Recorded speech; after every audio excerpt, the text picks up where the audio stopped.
Hey guys, thanks for joining me today. I'm Mark, this is Spiguyver Backpacking, and today we are out here to talk about hammocks. So I have two hammocks set up. I've actually got a third one in my bag that we could talk about, but really I think that we'll get the point across with the two that are out here right now. So on this side I have the Hellbender. This is the 40 degree that I just got in. I had Dutch make it. After I laid in that 0 degree, spent one night in it, I was absolutely sold, had to have one made.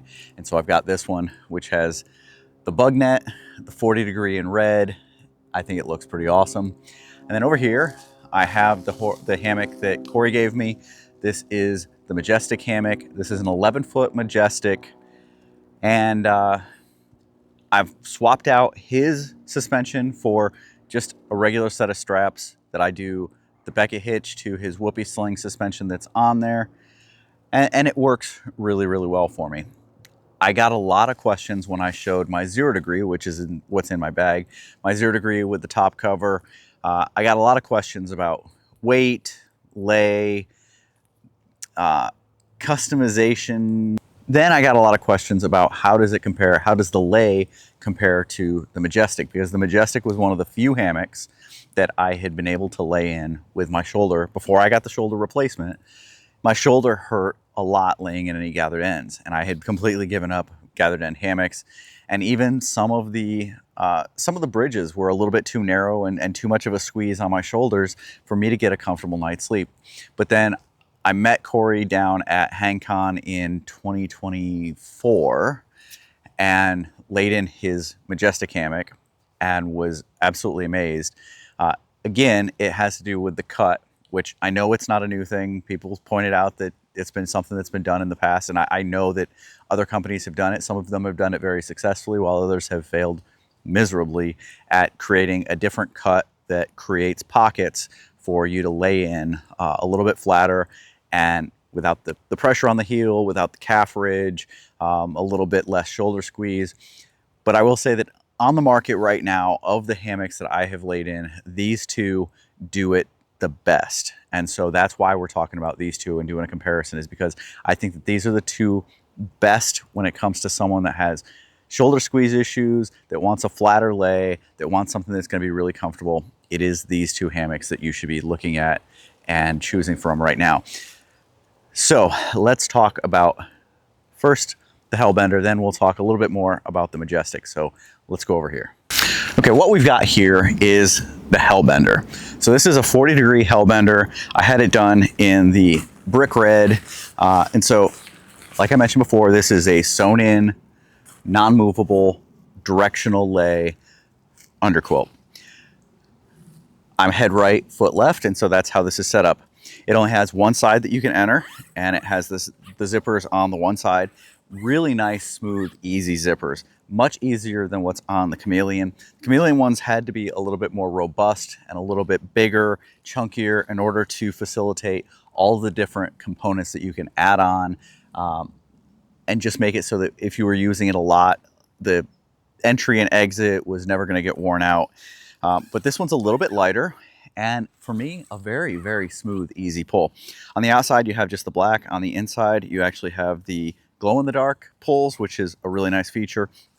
And then the feature that I talked about before when I was talking about the 0 degree is this pole. So redesigned pole that's new on both of the 40 degree and on my 0 degree. Really, really nice feature. Spreads it out, opens it up, and really makes a nice roomy environment inside. Now, like I had said before, the cut that is on the ends where the sewn channels are really is what makes this different, sets it apart, and gives you a flatter lay. You can even see it here as it's laying here, that there is like a pocket down here where it's flatter and a pocket over there. There's definitely a directional lay already in here just looking at this from the top. Like I mentioned, from the very first night I slept in this hammock, I had fallen in love with it. The lay is amazing. The shoulder squeeze, there is very little to no shoulder squeeze. Creates a foot box that sinks down to the point where you can actually have your feet kind of next to each other without them being pushed into each other. You don't have that heel pressure that you get in a lot of gathered end hammocks, which actually creates almost like a hyperextension of the legs. And I know a lot of people have resorted to sticking their jacket or other clothes, or even bringing an extra pillow to stick behind their legs to keep their legs more at a relaxed angle rather than having them feel like they're being hyperextended at night. And I will tell you that I don't feel that in this hammock. I've been asked about side sleeping, and I will say that not a lot of gathered in hammocks are great for side sleeping. You can get to some positions that kind of work, but it's never great. It's never perfect. If you're looking for side or stomach sleeping, I highly suggest you look at a bridge hammock. But if you're looking to go lightweight, you can get it done. You can sleep. I did sleep on my side in this hammock, or in the 0 degree. I have not had any nights out in this one yet. I was hoping to this weekend, but some other things came up and I didn't get a chance to.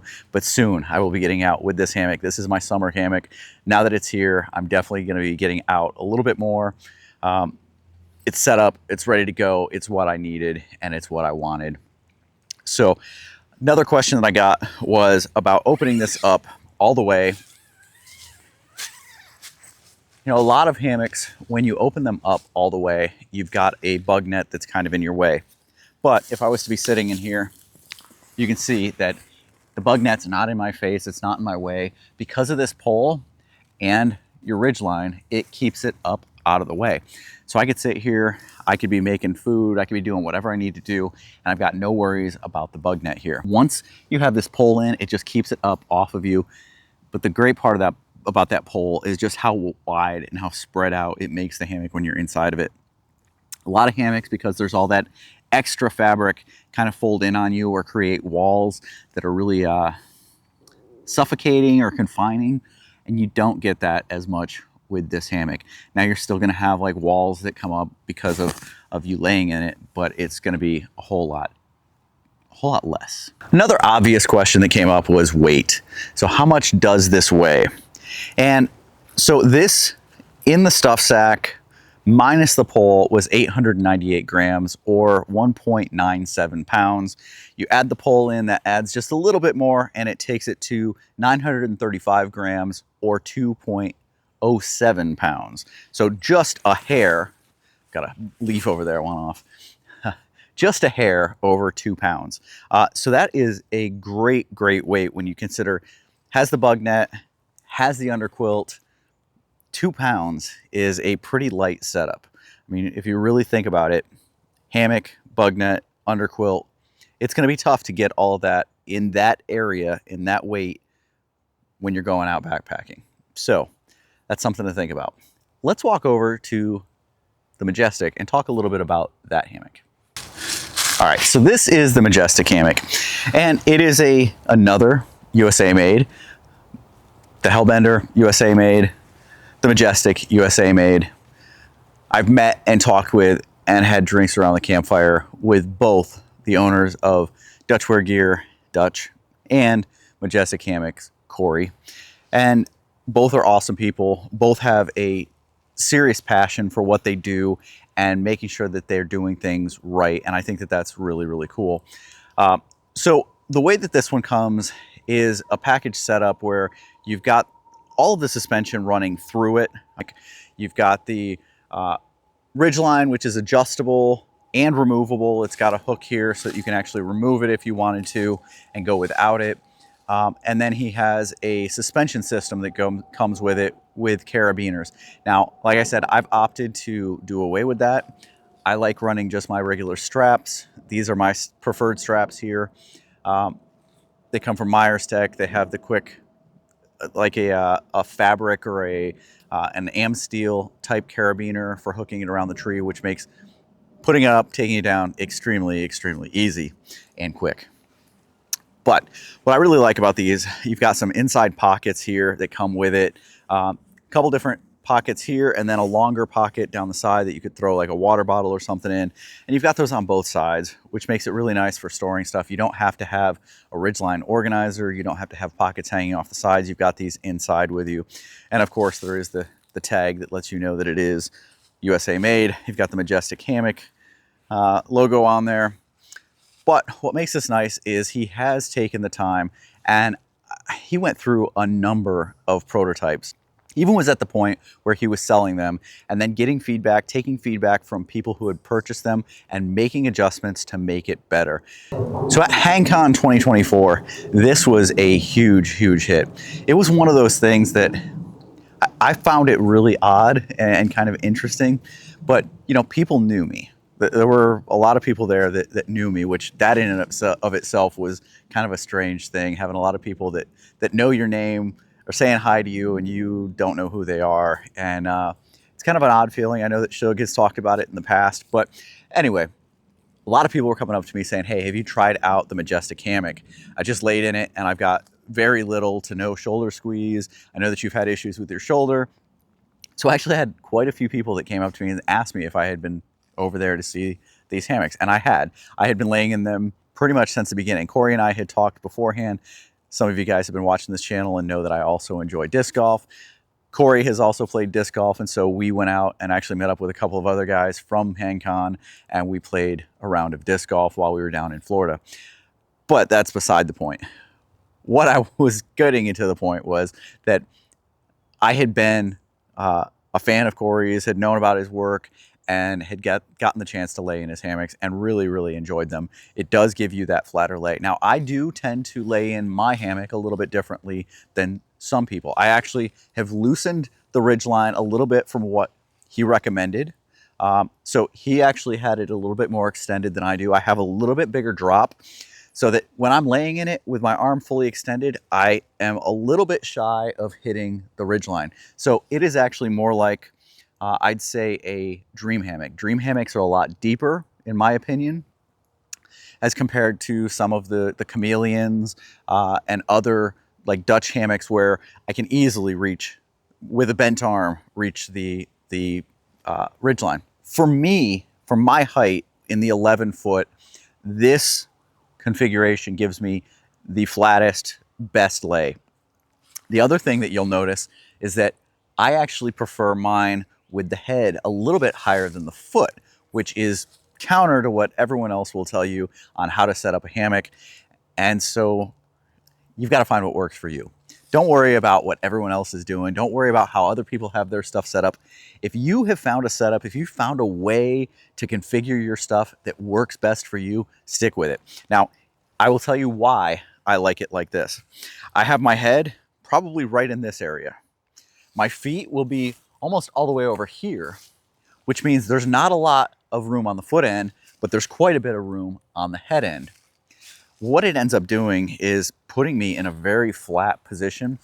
And I found that if I'm more up on the head end, there is a little bit of a ridge that I get, at least with this hammock. For me, in the configuration that I have it, there is a little bit of a ridge right in the middle that runs down that goes behind my knees, which for a lot of people, that's something that they would actually like, is something that gives a little bit of support behind the knees.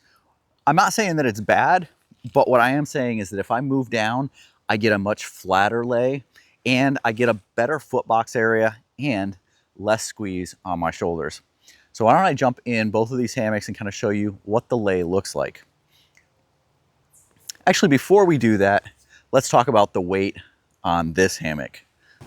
Okay, so I've got some weights here on my phone just to try and talk through some stuff. But so if you're talking about just this hammock, if you don't talk about the suspension, just comparing apples to apples, this hammock isn't the lightest hammock that's out on the market, but we're not talking about lightness here per se. We're talking about comfort. We're talking about not having shoulder squeeze. We're talking about a pretty flat lay. Comes in at 632 grams, which is 1.41 pounds. That's mine on a scale. All the weights I'm giving you today are my hammocks on a scale. The problem that you have here is that when we talk about the Hellbender and its weights, you can't really make a direct comparison because, as you notice, this is just a normal gathered end hammock. There is no integrated quilt, and with this one there's actually no bug net. In order to get a bug net on this one, you have to get an extra accessory, which is a bottom entry bug net that goes along with this, and so you're talking about extra weight to get to a comparison of the Hellbender. So the Hellbender, like I said, is I think I said 2.07. It's actually 2.06, 935 grams for the complete package. 632 grams, 1.41, the way this sits right now. Add in a habanero, Local Libre habanero underquilt, which is a pretty lightweight quilt, 40 degree, just to match what's on the Hellbender, and you're talking about another 487 grams, which is 1.07 pounds. So you're adding another pound, just slightly over a pound to this. So that gets you to 2.47 pounds for the quilt and the hammock. So you're now actually heavier than the Hellbender with the bug net as well, and we still don't have a bug net on this one. Bug nets by themselves are not that heavy. I don't know what Corey's, the Majestic Hammock bug net actually weighs, but a similar one from Simply Light Gear or from Dutchware Gear is going to be in about the 163, 170 gram. So you're talking about 0.35 of a pound. So not a whole lot, less than half a pound to add the complete package there. And that puts this at about 2.8 pounds. So you're looking at comparing these just over 2 pounds for the Hellbender, like 2.06, and about 2.8-ish to get this with a 40 degree quilt and a bug net on it. So you're talking nearly a pound difference, 0.8 at least, but there are always variability in weights on things and just kind of the way things go. And maybe you're a little bit taller than me and you've got the 11.5 foot hammock and you've got a longer quilt. I don't know, but just giving you a little bit of comparison. All right, so now let's jump in these, take a look at how they lay and what I like and dislike about all of them. All right, getting in and out of any hammock is pretty easy, especially when we're talking about gathered ends. As long as you've got it at the right height, you should be comfortable sitting in it. I actually prefer sitting in these than sitting in some camp chairs. You know, you can kind of recline back in these and just enjoy your time in a hammock. But let's lay in it. All right, always pop your shoes off. Even if you're just testing out a hammock, you don't want your shoes on in it.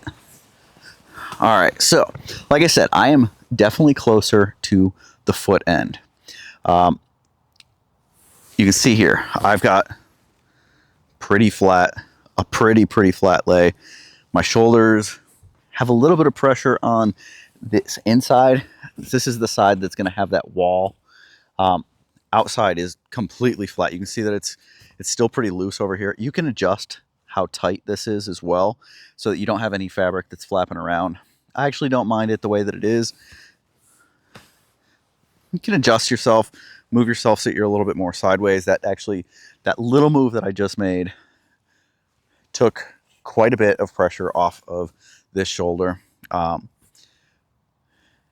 it's pretty good. It's way better than almost any other gathered end hammock I've ever been in. Comfortable hammock, really nice hammock. You guys have heard me say it quite a bit.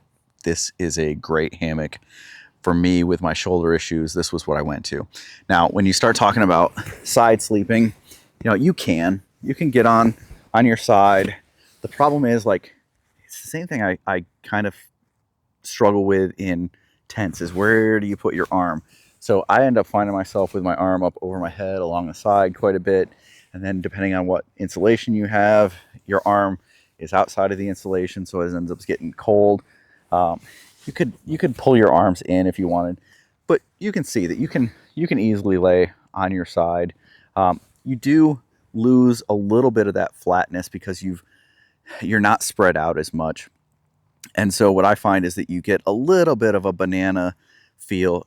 It's accentuated a little bit more when you're on your side than when you're laying on your back. When you're laying on your back, it's kind of natural. It's like a natural bend because you're not going to be perfectly flat. I mean, you hear the term flat lay, but the hammocks are never perfectly flat. This is damn good. Let's go lay in the Hellbender a little bit. Okay, getting in and out of this one, even though it's got the integrated bug net, integrated underquilt, it's no different than any other hammock. So again, pop off my shoes. swing my feet in, and close this bad boy up.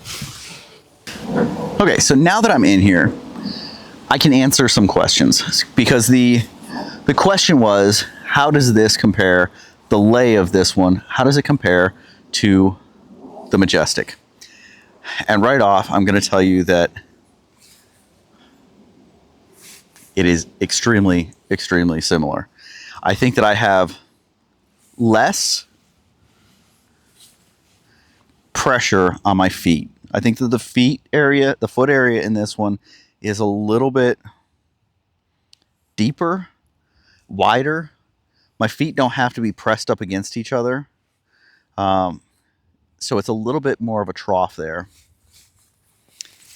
And when I lay back on this one, I would say the same thing as on the other one, is that I don't have as much pressure on the outside.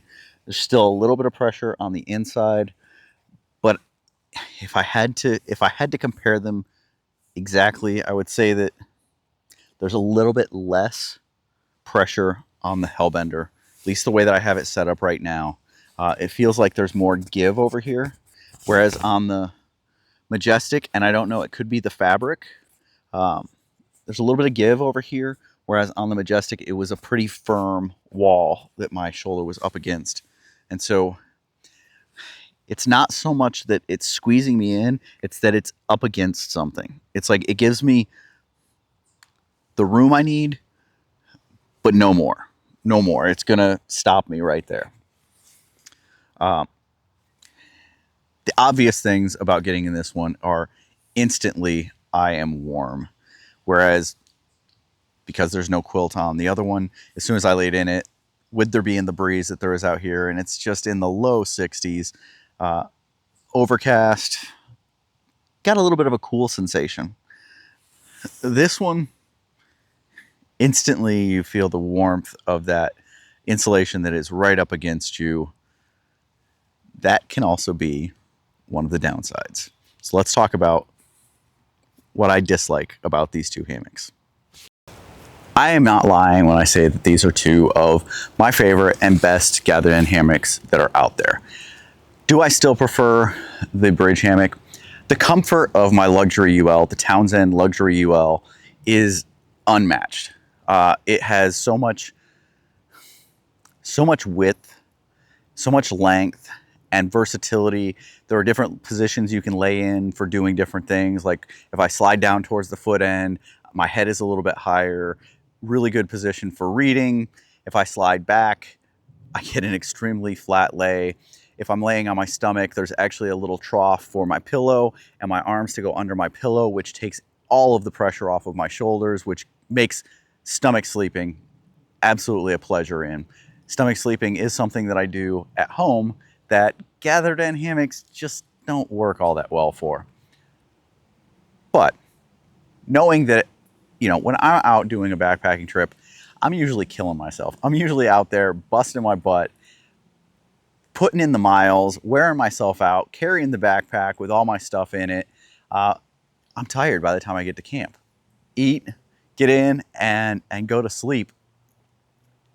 And for that, gathered ends work really well. They're lighter, they're easier to set up, they're quick, especially when you've got one that everything's already integrated. You don't have to set up an underquilt. You don't have to mess with, is there an air gap there? Is it up against you? Is it in the right position? Did it slide off out from under you? It's just dead simple. And I've talked about that before. You know, I've reviewed the Superior Gear hammocks, and I've always talked about how dead simple they are, how easy they are, and how they're just a no-brainer for someone getting into hammock camping. Now, there are absolutely disadvantages to that. I cannot vent this quilt.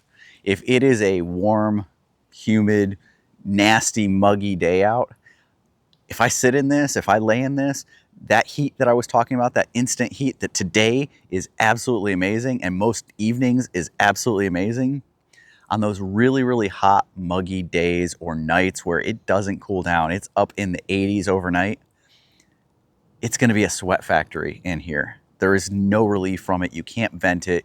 You can't take advantage of the air blowing underneath you to cool you down. Whereas if you go with something that's going to be a little bit more more weight, more fuss factor, more fiddle factor, more gear that you have to go out and buy. You have the advantage of being able to loosen that underquilt so that it's vented, sliding it off to the side, you know, especially for something like this where there isn't an integrated bug net. On this one, it's an integrated bug net with a zipper only on one side. So if you were to be in there and needed to adjust the quilt, you could only really adjust it from one side. Not a factor because this quilt is sewn in, but there are hammocks out there that are netted, that the net is sewn on one side and zipped only on one side. And it's harder to adjust a quilt if it's on the wrong side. If it's on the sewn side, it's really hard to reach out and adjust that quilt. But with something like this where it's open and you'd be using an external bug net, or in the winter, no bug net at all, if you're lucky enough to be someone that lives where there's no real insects that are gonna fly around and bite you or crawl on you, and you use this without a bug net, you can easily just reach out, do whatever you need to do, reach down below, grab stuff. It's all open and it's all fair game. Additionally, this one is symmetrical. So if you set it up and you, during the night, wanted to lay a different direction, you could absolutely do that. If you are somebody that sometimes sleeps head left, head right, whatever, you switch back and forth, this will accommodate you. Something that's set up asymmetric isn't going to accommodate that. What I dislike about this hammock, I think this one could be a lot lighter than what it currently is. And I'm not even talking about changing the fabrics, because I kind of like the support that the fabrics he has chosen give. But it is that integrated suspension. It is going with the whoopee slings on there. There are a lot of people like me that are advanced enough in hammock camping that all they want are just continuous loops on the end that you can then connect a strap system like I use and just Beckett hitch it. Instead of using a heavy carabiner, a heavy strap system, this is an extremely light strap system. If you know a couple of simple little knots like a Beckett hitch, you can easily set yourself up. It's quick, it's easy, it's lightweight, and you don't have to deal with all this other stuff. I do like that the ridgeline is adjustable because I did adjust it. However, if you were to just go with a standard length and call it good, you would have the ability to lose the whoopee sling part of it, which takes away a lot of additional am steel. So there's definitely ways that it could be lightened up and still give you a really solid hammock. Now you're going to lose some of the adjustability, but I think a lot of people that are into backpacking already deal with that and are cool with that, or they could be given the option. I think that that would be something that Corey would benefit from, is having the option of the suspension system the way that he normally has it versus continuous loops and a fixed ridgeline. I think that that would be an excellent way to go to just evolve his hammock to the next level. This is going to be my summer hammock setup for sure. Once we get to winter, I've got the winter one with the top cover, but there are definitely going to be times and trips that I mix in my bridge hammocks, and there's going to be times and trips that I mix this one in, especially in the winter or the shoulder season where I've got all the quilts that I need. I've got quilts ranging from 10 below up to 50 degrees. I've got so many. But having the ability to kind of tailor this one to exactly what I need, and maybe on some of those really, really hot summer days, this is something that I'd want to use with a bug net so that I could vent the quilt. Options. It's always nice to have options, to be able to, I consider myself extremely lucky that I've gotten into this, that the entire hammock community has embraced me. You guys have embraced me. The vendors have embraced me, and it is my family. It is really a family, and I love all the people that are involved. I love all the people that communicate with me, that reach out to me, that email me asking questions, that come on here and ask questions, that meet me out on the trail. That is always a crazy, crazy experience, is seeing someone on the trail that recognizes me. Going to events like HangCon, Maha, other events, the Texas Hang, and being able to interact with people, see their setups, learn from them learn from me, show off stuff. I think that this is just a great, great community. Having so many options that we can choose from. It becomes a little bit overwhelming because there's so many things you could go with, but it's also awesome. It is absolutely awesome that we have such cool, great products to choose from. You're not going to go wrong going with any of them. And for a lot of us, the price is what's going to dictate kind of where we end up, where we land. So go with what works for you. I will always, always tell you that. If you have a budget you've got to stick to that budget. Be smart, do what's right for you. If you do things a little bit differently, if you go with your head a little bit higher, if you go with your a little bit tighter of a hang, whatever works for you, go with it. I hope you guys learned something. If you guys have any questions or comments, and I know you will, leave them down below. I will answer every single one of them. I look forward to talking to you guys. I will see you guys down the trail.